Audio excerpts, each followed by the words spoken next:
we'll breathe deeply together. And as we inhale, world, we exhale, peace. Inhale, world. Exhale, peace. Inhale, world. Exhale, peace. Thank you for that. And keep in mind, we're trying to breathe peace together across the world at noontime each day. So if you think of it at noon, give yourself a nice time to take a deep peace breath and know that we're doing that as a wave around the world every day. Welcome everyone again. My name's Jennifer, and we'll turn it over to George to say a quick hello, and then we'll move along in our agenda. George? Thank you, Jennifer. If those who joined the last meeting, we had the opportunity to hear Dot Mavis speak, and Dot really sort of elaborated on the concepts of teaching peace, and her words followed me for the past month, and it kind of made me think, as educators and as people involved in education, how important it is to teach peace, to continue to teach peace. I often say to principals and supervisors, if we don't teach our children peace, how to create it, how to shape it, how to own it, then don't be surprised if concepts of violence will replace it. So it's so important for us to continue the programs like the Education Peace Team and to support programs that are going on in Philadelphia and Chicago and in schools throughout the world, schools that are promoting the concepts of peace so the students can take those skills and then create peace in their own communities. And those communities are their families, their communities are their schools, their neighborhoods, their friendships. Again, if we don't teach peace, do not be surprised if it's replaced by something other than that. And we're seeing some of the results. So the education of what we have done in the past year. Congratulations.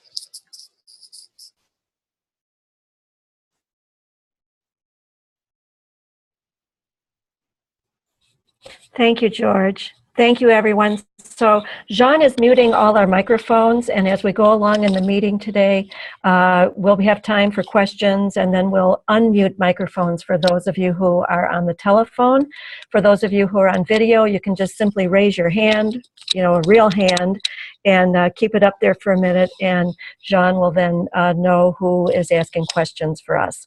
So we'd like to start today with a presentation from Maria Ying Matthews. Maria is joining us from Hong Kong. She's been working for many years on the International Day of Peace there. She's with the Peace International Foundation and would like to share with us about her activities with students for this year. Welcome, Maria. Very nice having you with us.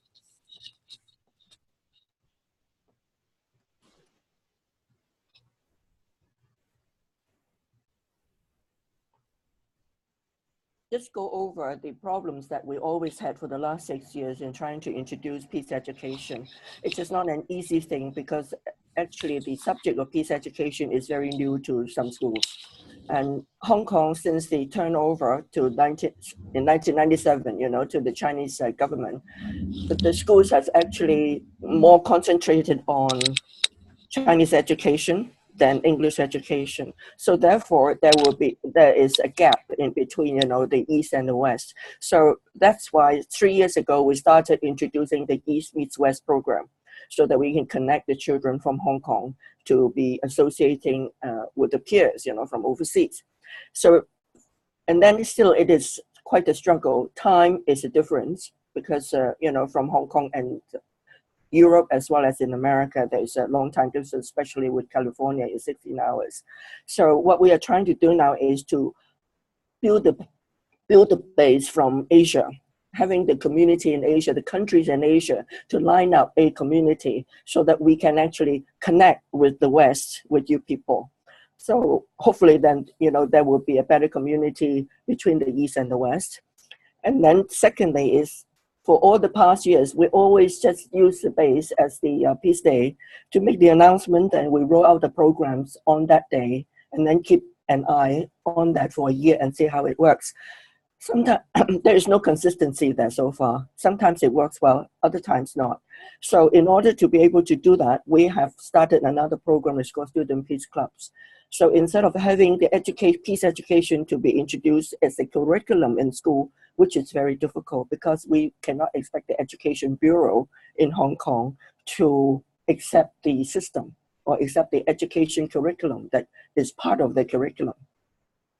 Also, the word peace actually caused quite a bit of a concern for many organizations because they say, oh, peace, that means freedom. So as you probably have heard about, Occupy Central and all those problems that we had last year. And actually, it took place more or less close to our Peace Day. So it was a big concern for us all as well.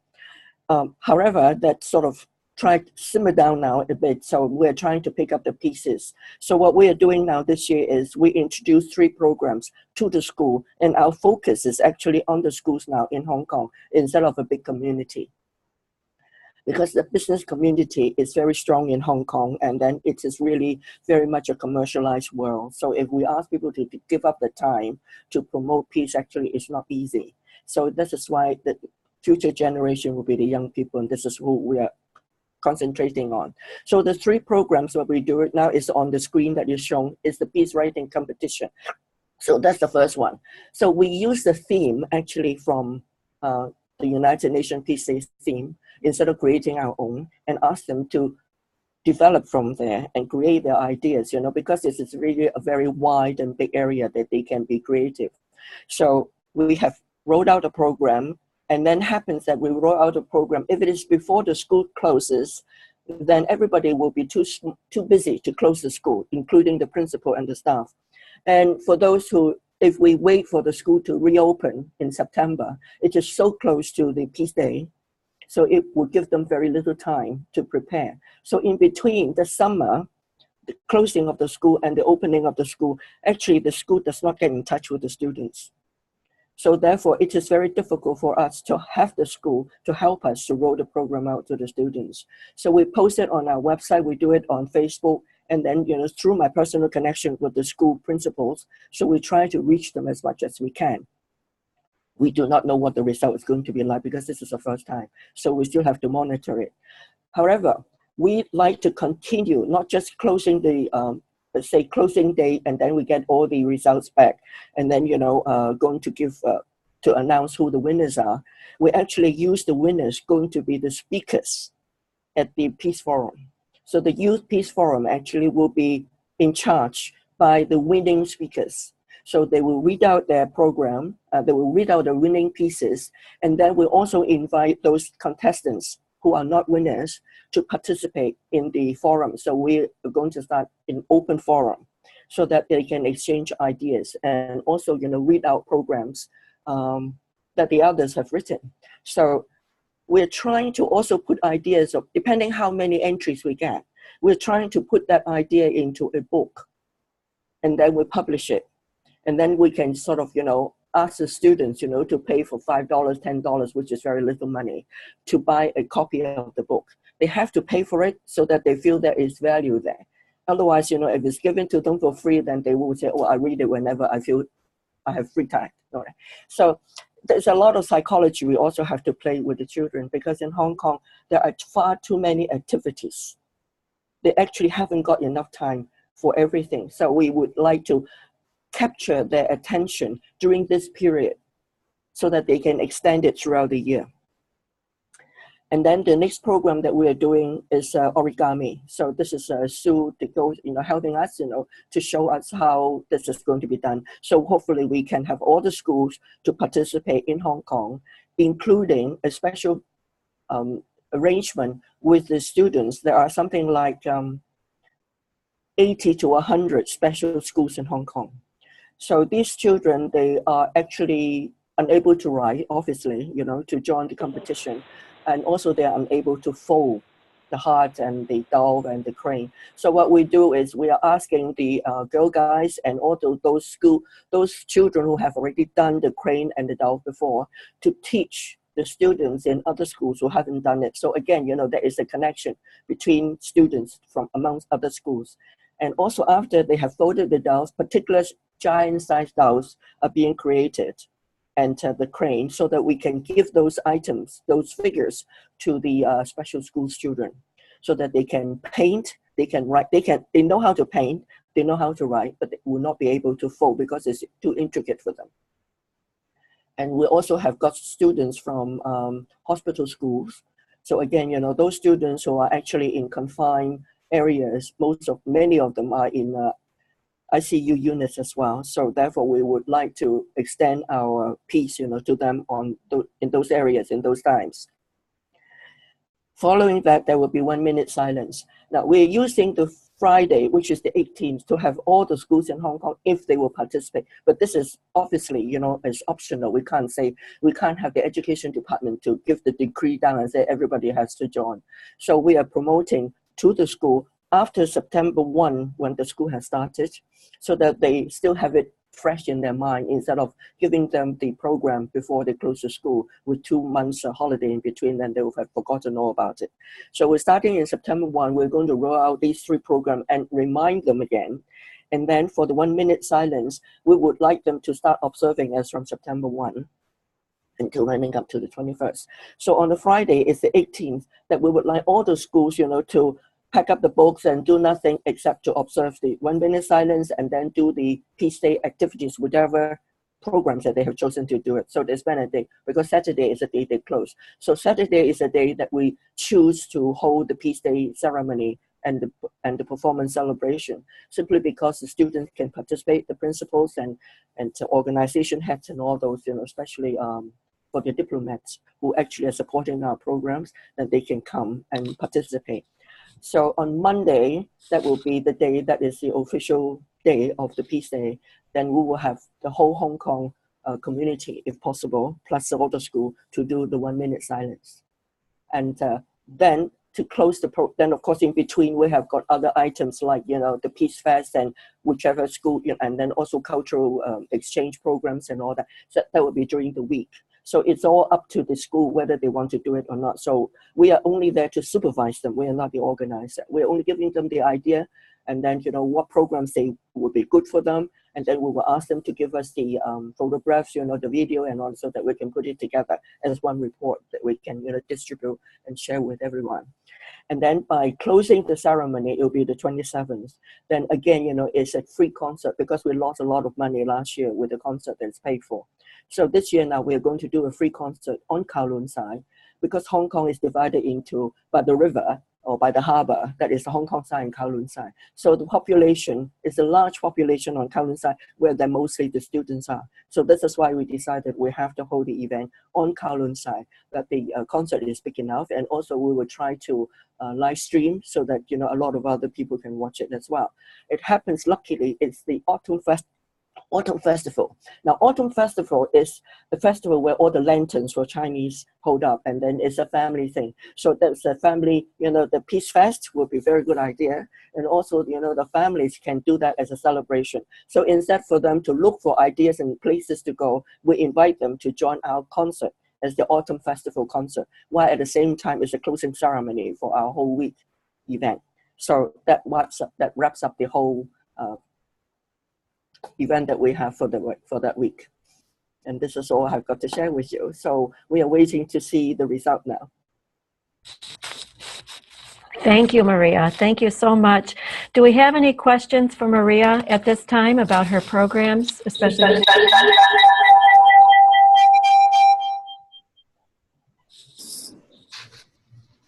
I have a question. My name is Princess from Children of the Earth. Go ahead. Oh, I'm sorry. I didn't catch that very clearly. Hi. My name is Princess Okaga, the Director of Children of the Earth from Vermont.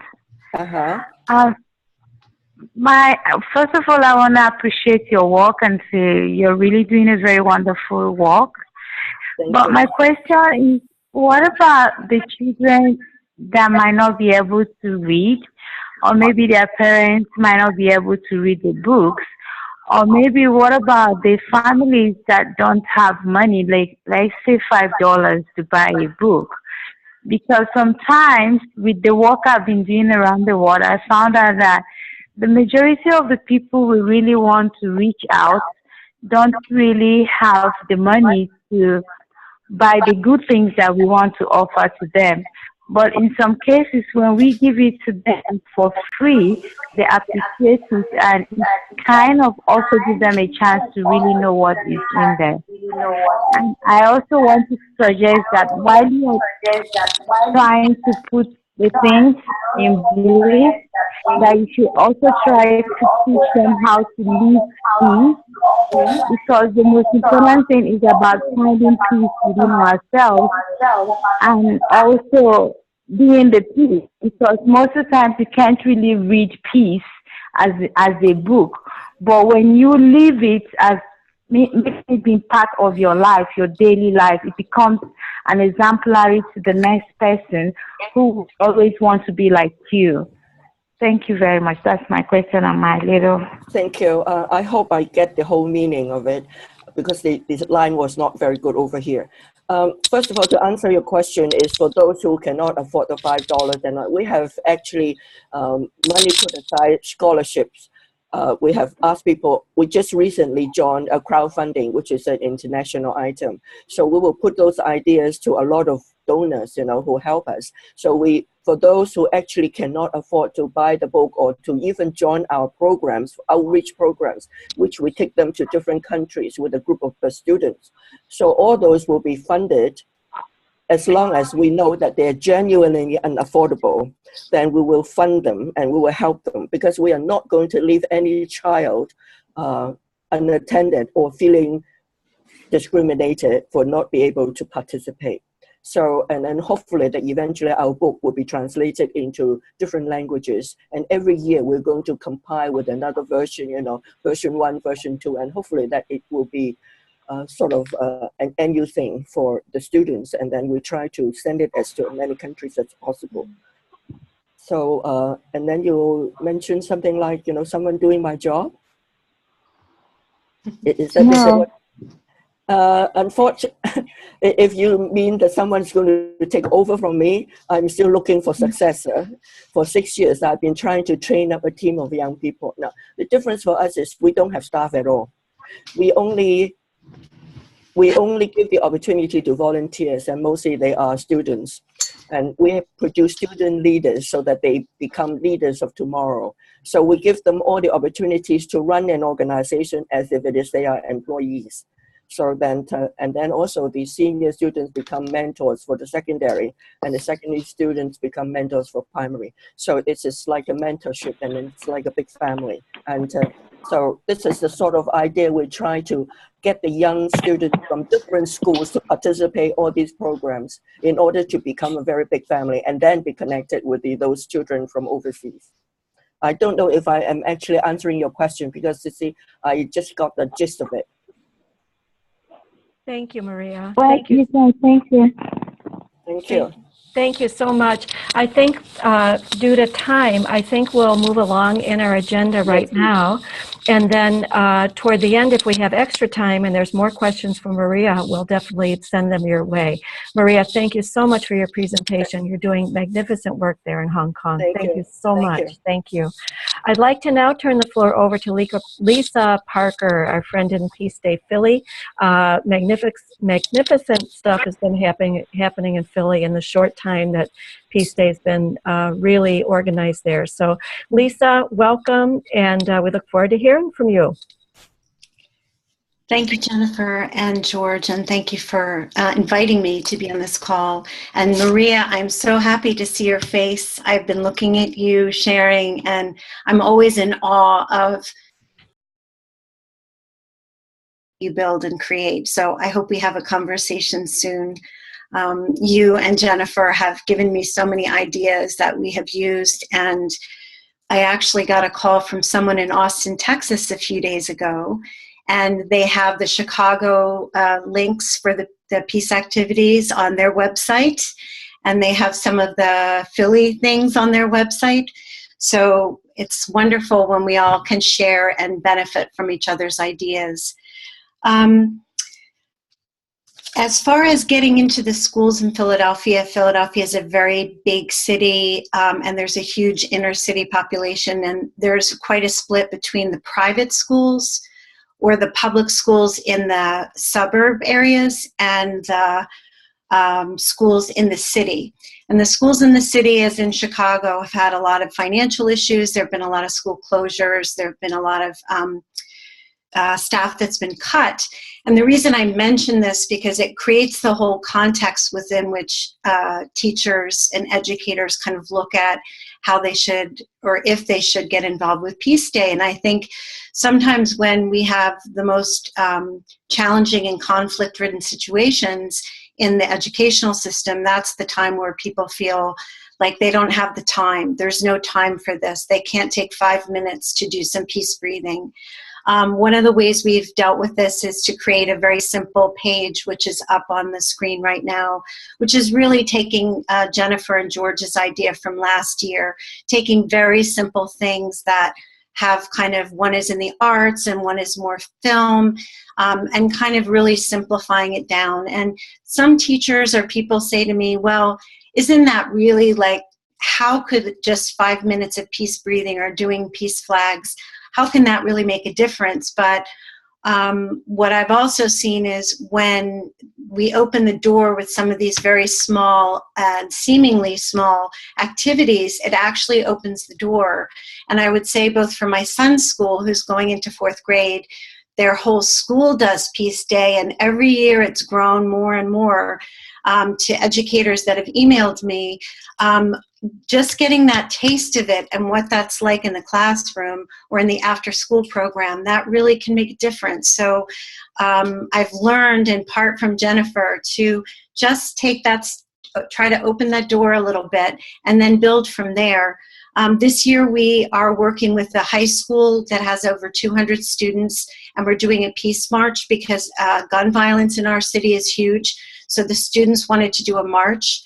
And I think having sort of other people gather students together is a really good way to reach a lot of students. We have, for a college group, their student orientation is going to include a talk from a woman from the Institute for Economics and Peace talking about measuring peace. So we sort of have these built-in audiences, and I think we've gone that way because we've had difficulty with the leadership of getting there to be endorsement for doing the peace activities. So we've had to kind of go from the ground up and create some really kind of different ways of getting into working with youth and working with students. I'll say a couple other quick things, and then if people have questions. I was struck by the woman who was talking about people, students and families that don't have money, because this is a huge issue in Philadelphia. And I definitely find that there are class issues related to access to Peace Day. Suburban schools have more resources for art supplies. They have more time to kind of build into their social science service, social sciences curriculum, social studies, sorry. I'm looking at my son's picture right over my desk and it's distracting me. Social studies.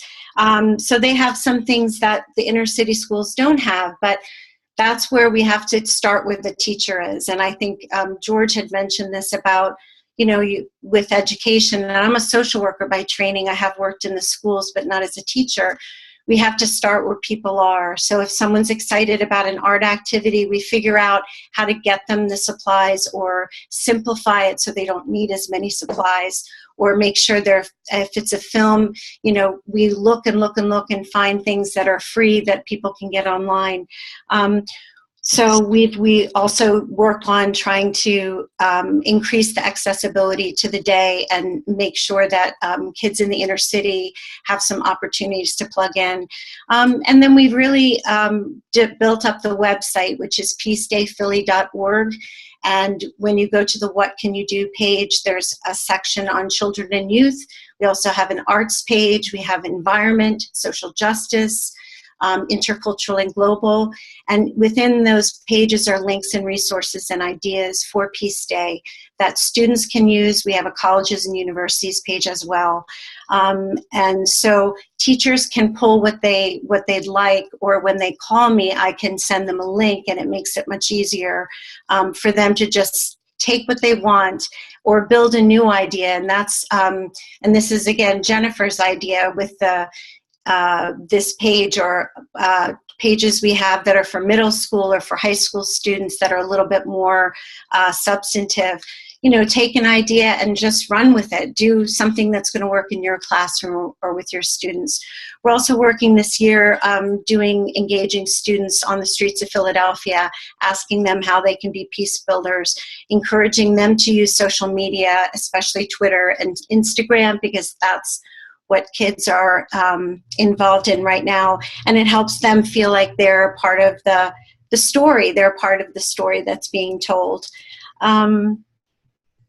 And I think that's, oh, one other thing I would say is that when I've been pitching to teachers and to schools, especially in the inner city, peace education doesn't resonate. It feels like something that's not a required thing, like math or, you know, teaching to the test. We're still in our country getting over the No Child Left Behind policies. So we've talked about it in terms of skills for safety, skills for de-escalating conflict.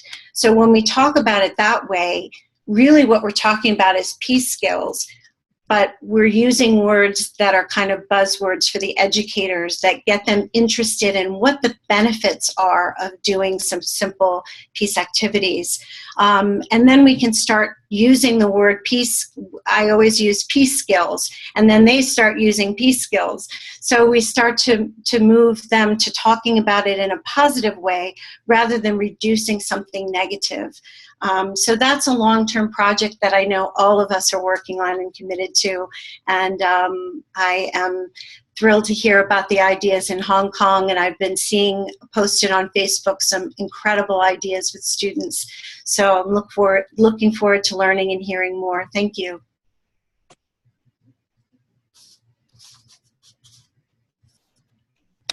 Thank you, Lisa. Very inspiring. You are always an inspiration.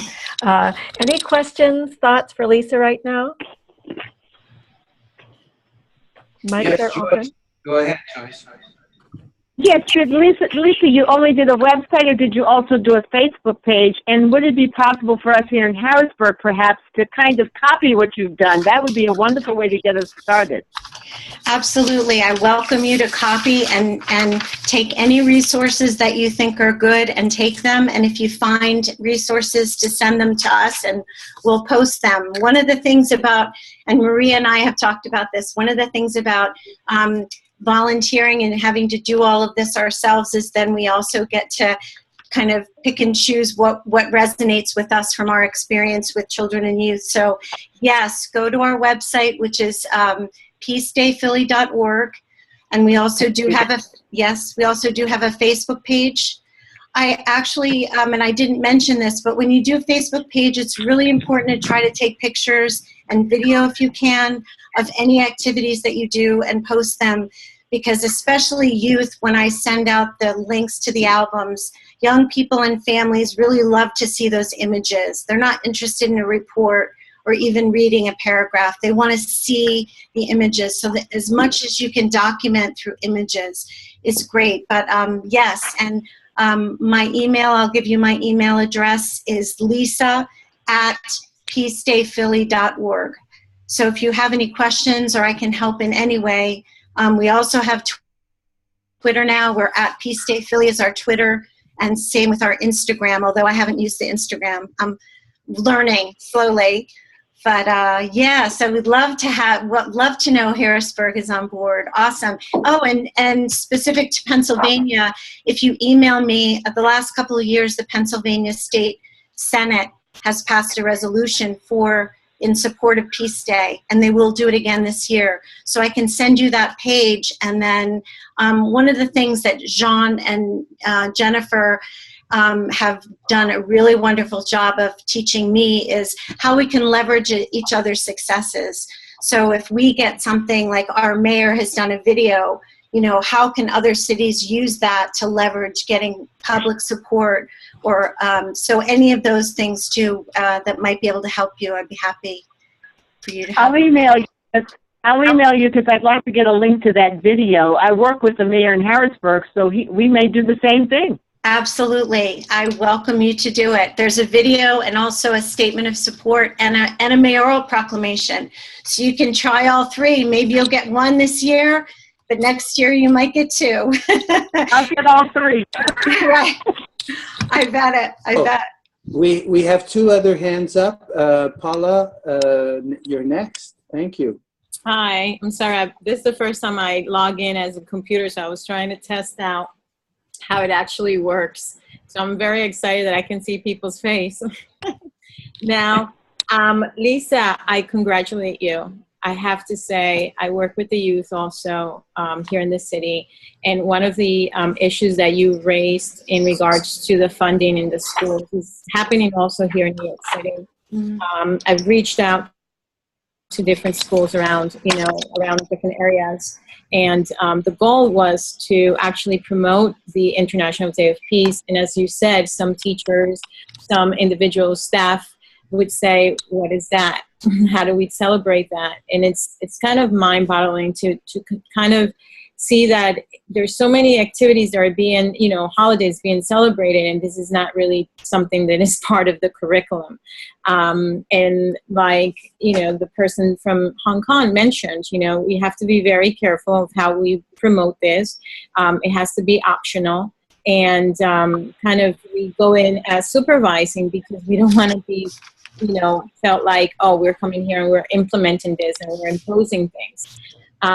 One of the things that I wanted to ask you, you were talking about the actual organization within the teachers.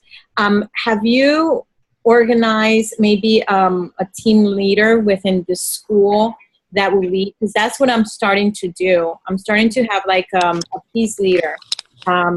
One of the students and a teacher that would actually guide them through this process. And most of the students that are actually volunteering are students that are in the, they're either going for being a president for the school, or the vice president, or these leaders from these schools are the ones that are joining. Has it happened the same, or how have you approached that? Yeah, I think it's wonderful. That's a step ahead of where we are in terms of the team leadership. I think one thing we have done is really ask the students, like for the workshops and after the March is going to be workshops, we've asked the students what they want in terms of content rather than deciding, what they want. So they have a whole range of things, and some are kind of, things about the police and difficulty with the police. And that's, we've had a couple meetings about are we going to get in trouble for that? Or so some of the times you have to go on the edge because that's what the kids may want to talk about. We don't have team leaders per se. I think what's happened with us is that when we find a teacher and perhaps a couple of high school students that really take a leadership role, then we encourage them to keep it going. So not only on Peace Day, but to continue to see the opportunities throughout the academic year that they could kind of weave in some peace activities. So kind of encourage them, sort of push them on their way. Like, I didn't mean push, like they're on a boat, right? And then you kind of nudge them into the water and you give them oars and food and things that tools that they can have with them. But to date, we really haven't. There have been 2 students that are been very involved in this big event we have for the 21st of September.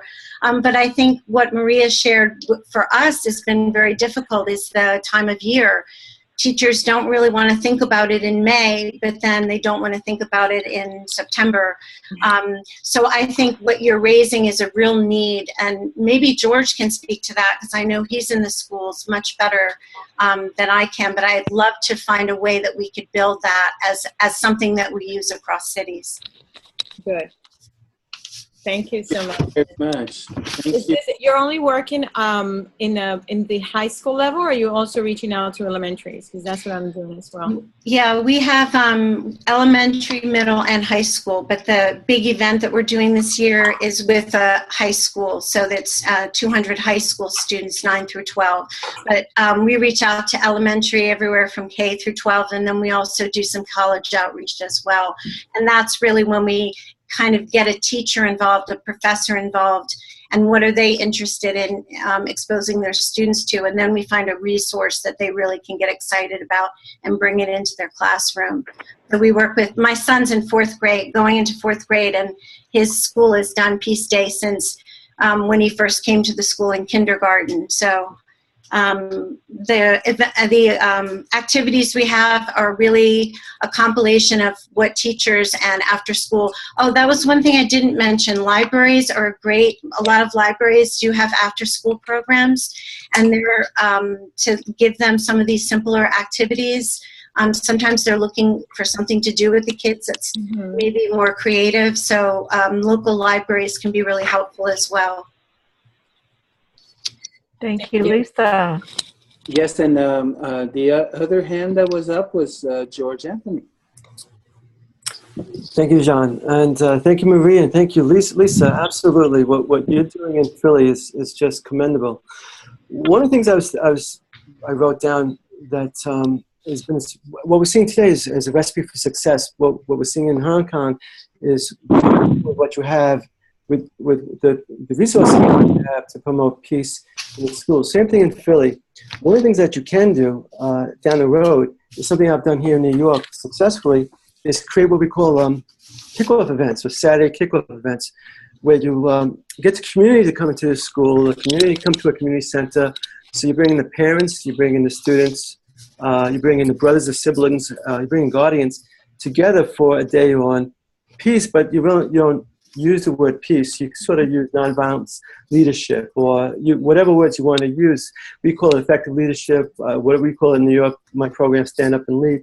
But what you're doing is you want to tell the parents, come spend 2-3 hours with us on a day of positive leadership. And this day will resonate with your child in the days that follow. And what you can do with those days is create follow-up days back into the school. So these are things that you can do, and then lead these days to Peace Day. So some of the things I did this with some of the schools is we started a kickoff event in March, developed projects over the year, and then those projects were then submitted to the UN in June, hoping that they would be selected for Peace Day. So it became a year-long process, but it starts with a day where you create that excitement. And it's a day that the parents can come in, and what we do is we train them all, then we break them up, and students receive a separate training, parents receive a separate training, and the parents' training is what their concerns are. Prior to we go in, we ask the community, what is it that you want us to focus on? And usually it's anti-bullying, and usually it's violence, usually it's lack of leadership, effective communication, things of that nature. So that's a good way of just sort of creating that interest and then following up on that interest. So now you're in the community, you're in the schools, and you can follow up with the principals, you can follow up with the parents. The parents are usually one of your best resources if you can get a parent liaison. But again, also with the schools, the principal, get the principal excited. Oftentimes when we use the word peace, we sort of get the, another piece, like a John Lennon concept, but no, it's leadership, really effective leadership, and creating effective, caring communities. John has spoken about this tremendously over the years. How do we create caring communities? How do we sort of create a caring world? We start with the young. And then, as Maria said, create that trainer, so they sort of, high school kids can train middle school kids, middle school kids can train elementary. I work with college kids here as well, where I train them to go into high schools.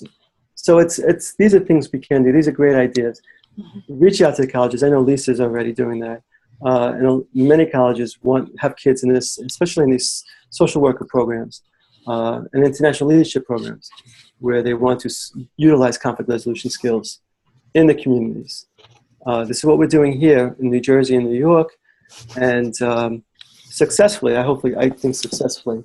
And Jennifer has been doing wonderful things in Chicago with the same way of getting effective leadership, effective peace into the community. It's not easy. It is hard work. But I have been successful creating that Saturday event. And once you have them, follow up. So thank you, Lisa. Thank you, George. Thank you, Lisa. Thank you, everyone.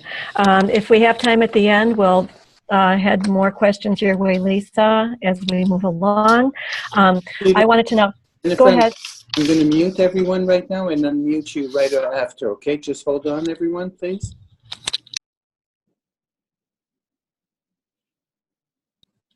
It's all yours, Jennifer. Thank you. Thank you, Jean. Thank you. So here in Chicago, I wanted to talk about two aspects of our Peace Day activities. We've held a public Peace Day event every year since 1978, which is the year Chicago first began celebrating Peace Day. It was before the UN International Day of Peace. It was our organization that went to the mayor's office to get this founded in our city. And it's always included the Minute of Silence for Peace, of course. For many years, we've done the World Peace Flag Ceremony. I think many of you are familiar with that, with the flags of all the countries. And we do this call to peace for every nation of the world. And this is something in itself that's like a living, moving geography lesson, and also gives everybody the opportunity to send their own thoughts, wishes, or prayers for peace to the world. So it's a wonderful experience for students, adults, for everyone who can participate in these events. So we have our main downtown public event this year on the Friday before Peace Day, September 18th. We get a lot of students that do attend. We work with schools to get a bus of students to come down to join the event. Every year we try to get more and more schools. It's always a similar issue of, you know, paying for buses and that kind of thing that you face in Philly and other major cities. But last year, I think, was our biggest participation so far by schools, and we're working to top that this year. We get students involved in presenting flags during the ceremony. We visit the school beforehand to do a workshop with them to explain the whole procedure, but also to talk about, you know, what it means to hold a country's flag, and that you're representing that country, and, you know, you're there to help everyone send that energy of peace to everyone in that country. So students really start to take to that. They start thinking about the countries they're carrying flags for. And then we also practice the call to peace with them, so they're familiar with, you know, starting to hear the names of countries and sending their thoughts of peace to these countries they may have never even heard of before. So this call to peace is something here at the Peace School that we've integrated into our classes here and programming here. Every day in all of our regular classes, we do a call to peace for one country of the world and one state here in the United States. It's the way we end every class here at the Peace School. So from the little kids to the adults in our programs, we get this, you know, peace activity in their minds of sending the energy of peace. We feel that's such an important part of what we're doing. And so in 2008, we went to the head of Chicago Public Schools, which is a chief executive officer named by our mayor, and we got the agreement for us to prepare materials about Peace Day that's distributed to every school in the Chicago Public School system. This is going out to close to 700 schools here in Chicago, from pre-K through high school. And we provide to them ideas for how they can celebrate Peace Day, but also put across the idea that, you know, it's free, it's your choice. It could be done in, you know, a 10-minute exercise or in an all-day programming. It could be done in one classroom or in, you know, school-wide. But the idea is to get some type of participation. This year, we're emphasizing the Peace Day theme of Partnerships for Peace, Dignity for All, and hoping that students will discuss this in classrooms. We've given the reference to the Peace Day programming that will be on Peace Day TV and also through the Unity Foundation. That's something that a school can just put it on and students can watch the programming, including the live student observance activity starting at 8:30 New York time in the morning. And then we offer some very simple ideas for activities that they could participate in. We have a Build the Peace pledge that we've created that they can sign or create their own pledge, which is something that Lisa in Philadelphia is doing, students creating their own pledge. We have the peace breathing exercise, which is just like our peace breathing that we open our meetings with, but it's in a step-by-step approach for students and for teachers. Folding peace cranes, and that's coming from the Armed with the Arts group, our friends out in California and around the world that do the peace crane exchanges around the world. And also, one thing I love is the idea of students going out and kind of planting their peace crane in their community at a store they visit or in a neighbor's window or somewhere where they pass that crane on to someone else. I love that one. The Peace-Inspired Film project we'll talk about toward the end here. I think Nick is with us to say a little bit more about that. This year we're adding a cleanup project in partnership with the forest preserves of our county. They have this wonderful program called the Litter Obliterators, and they have schools come out and a field trip, and they learn about litter and learn about, you know, how not only learn about it, they pick it up and help clean up a portion of the forest preserve.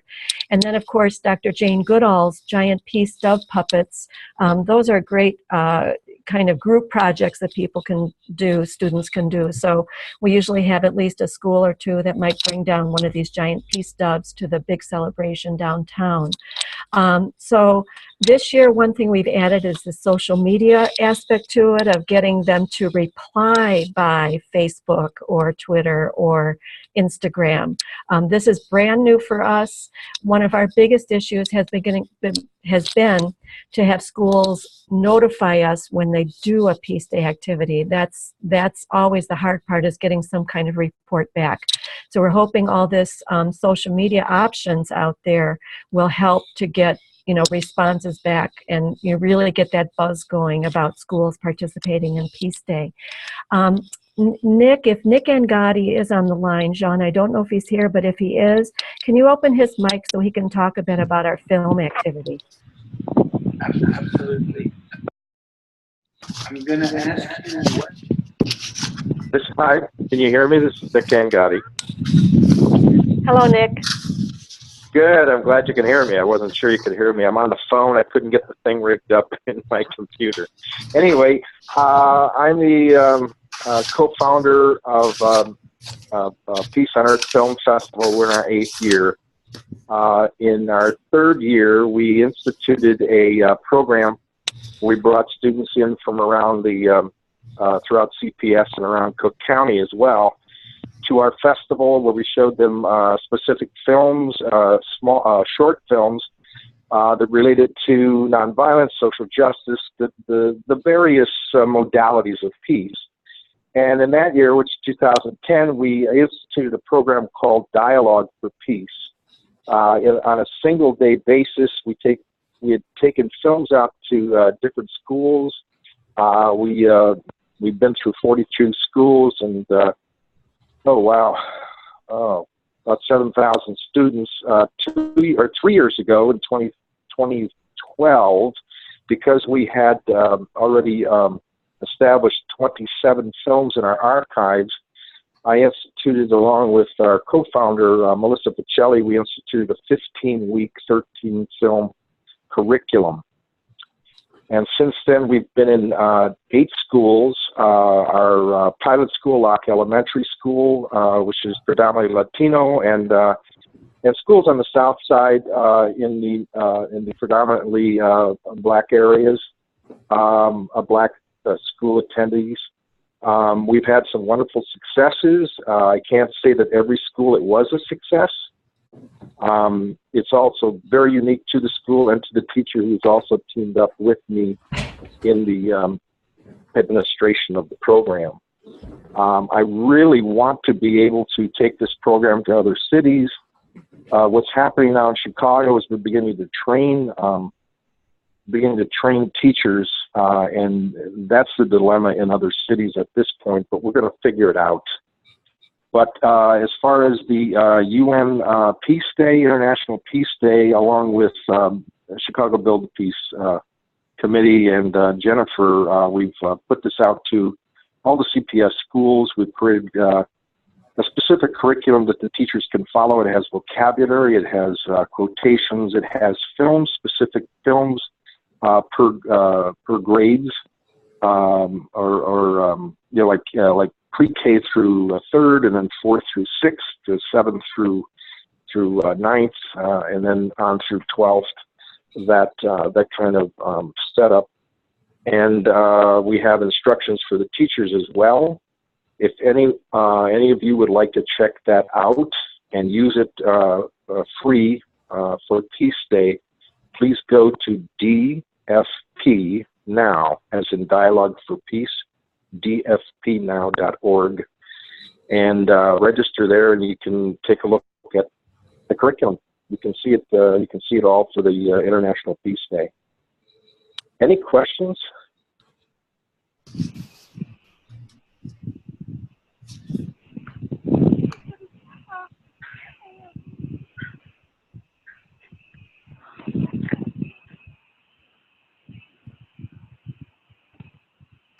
Go ahead. Hello.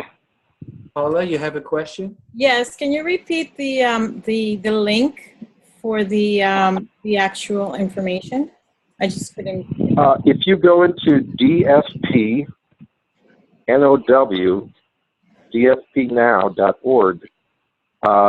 you can find it there, and then when you register, you'll be given the links to check everything out.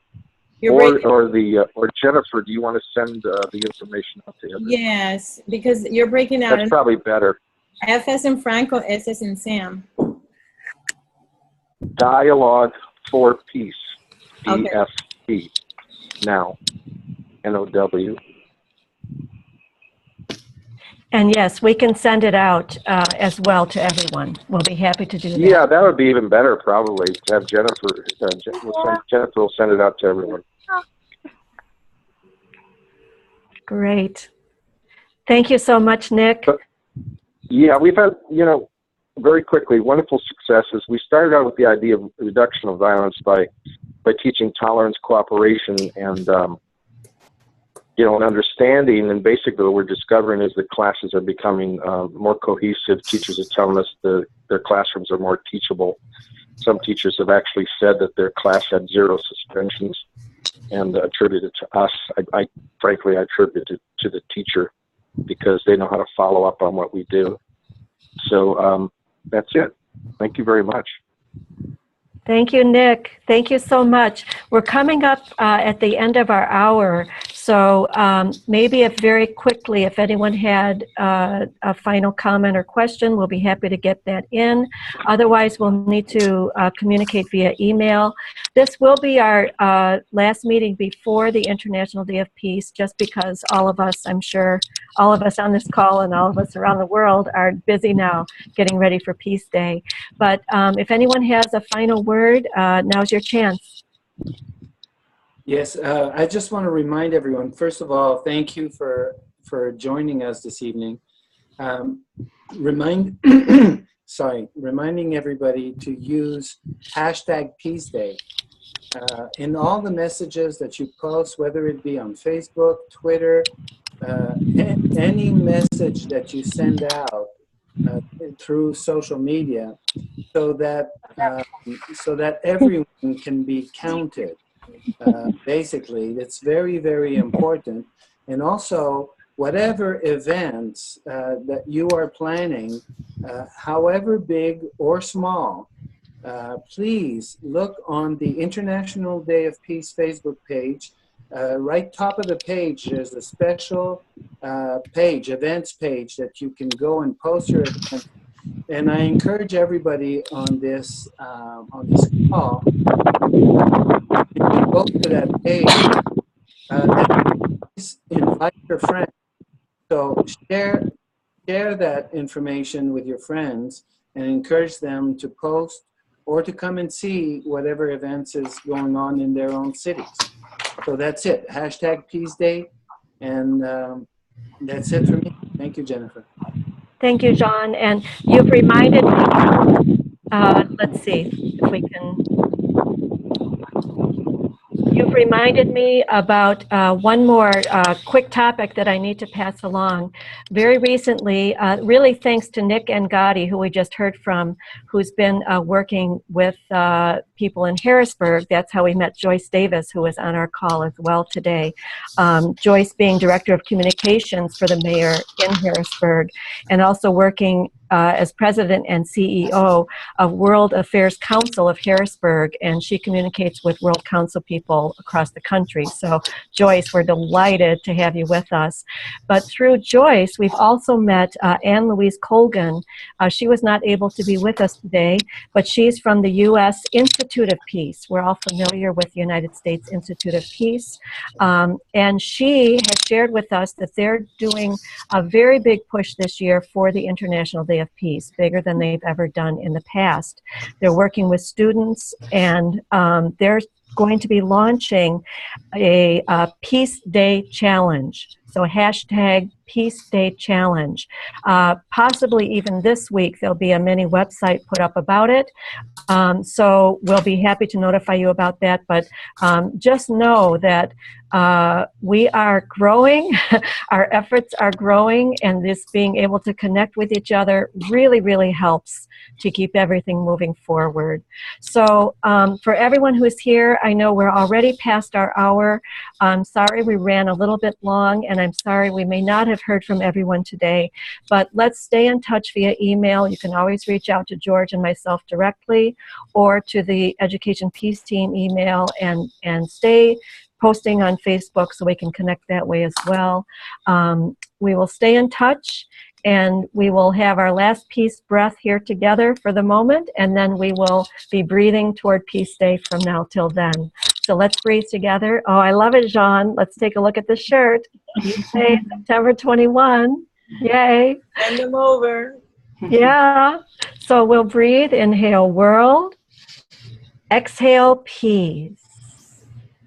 Inhale, world. Exhale, peace. Inhale, world. Exhale, peace. And now this comes out pretty loud, but let's all say together, may peace prevail on earth. Try. May peace prevail on earth. Thank you, everyone. Thank you for joining us. Thank you. Thank you. Thanks so much. Bye. Bye. Bye.